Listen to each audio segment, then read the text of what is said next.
Kembali lagi bersama kelompok 10. Kali ini, materi yang akan dibahas adalah prosedur pengetaman kayu. Apa sih ketam itu? Ketam adalah sebuah alat yang berguna untuk menghaluskan dan meratakan permukaan kayu. Ketam tangan digolongkan menjadi beberapa macam. 1. Ketam pendek kasar. Ketam pendek kasar adalah ketam yang dipergunakan untuk mengetam pertama sekali. Artinya, sebelum kayu diketam dengan ketam pendek. 2. Ketam pendek halus. Ketam pendek halus digunakan untuk menghaluskan permukaan kayu setelah kayu tersebut diketam dengan ketam kasar. Ketam pendek halus biasanya digunakan untuk kayu-kayu yang pendek. 3. Ketam panjang. Ketam panjang selain dapat digunakan untuk mengetam kayu yang panjang hingga menjadi rata, lurus, dan siku juga dapat dipergunakan untuk menghaluskan permukaan kayu. 4. Ketam cembung. Alat ini berfungsi untuk mengetam bentuk lengkung, baik cekung maupun cembung. 5. Ketam kauto atau konkav. Alat ini berfungsi untuk menghaluskan bentuk-bentuk yang lengkung atau cekung dengan ukuran lebar tertentu.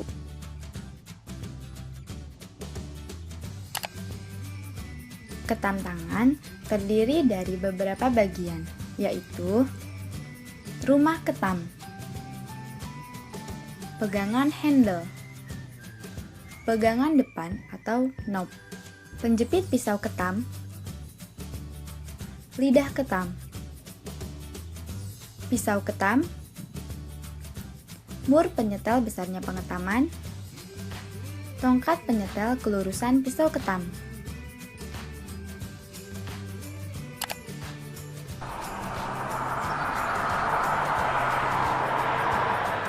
Cara menggunakan ketam. 1.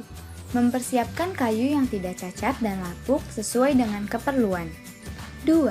Mempersiapkan ketam tangan yang akan digunakan. 3.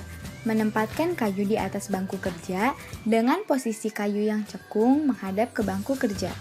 4. Menyetel ketam tangan sebelum dipergunakan dengan ketentuan sebagai berikut. A. Menyetel lidah ketam terhadap sisi tajam pisau untuk mengetam kasar sebesar 1/16 inch sampai 1/32 inch dan untuk mengetam halus 1/32 inch sampai 1/64 inch. B. Menyetel besarnya pengetaman dengan cara memutar murnya berlawanan atau searah jarum jam sambil dibidik dari alas ketam. Besarnya pengetaman kasar plus 1/32 inch dan untuk pengetaman halus 1/64 inch. C. Menyetel posisi sisi tajam pisau ketam sejajar dengan alas ketam dengan cara menggerakkan tongkat penyetel pisau sambil dibidik dari alas ketam.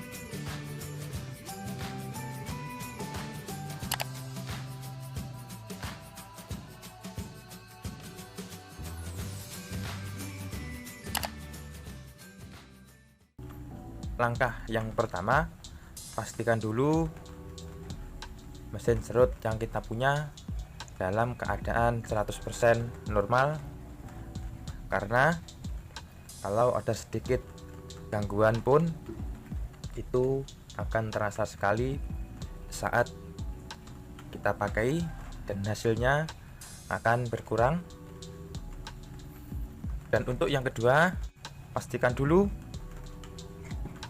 untuk landasan antara yang depan dan yang bawah, pastikan ini lurus supaya pada saat kita gunakan untuk menyerut itu tidak akan berlubang di ujung atau di akhir papan yang akan kita luruskan, karena ini sangat berpengaruh sekali. Untuk caranya supaya landasan yang depan dan yang belakang ini rata, kita harus dulu merombak yang bagian pengganjal depan ini. Karena apa? Ini harus kita perbaiki supaya hasil serutan kita bisa maksimal. Kebanyakan pada mesin baru pun antara depan dan belakang itu tidak bisa rata persis, sehingga kita diharuskan untuk membenainya di bagian ini. Lalu bagaimana cara kita menyerut sebuah papan? Langsung saja kita lihat. Untuk langkah yang pertama, pada saat kita melakukan awalan, jangan sampai mesin serut kita sedikit ke atas begini. Karena apa? Itu akan membuat bagian yang bawah sini atau yang belakang itu menjadi berlubang. Dan yang lebih parah lagi, pisau dari mesin serut kita akan rusak. Setelah itu, untuk yang di ujung, sebelum habis mata pisau, usahakan mesin jangan dimatikan dulu supaya ketajaman mata serut kita tidak cepat tumpul.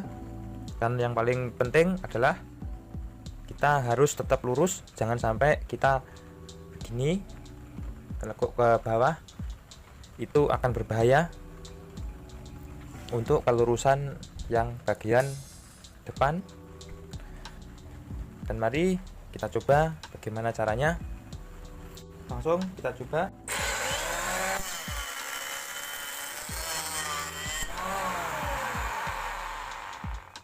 Oke, seperti itu.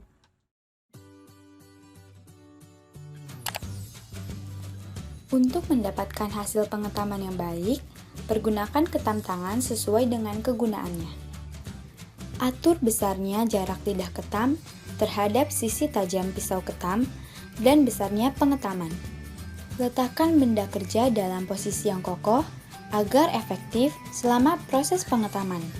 Tempatkan ketam tangan pada alur bangku kerja pada saat tidak dipakai dengan posisi ketam ditidurkan.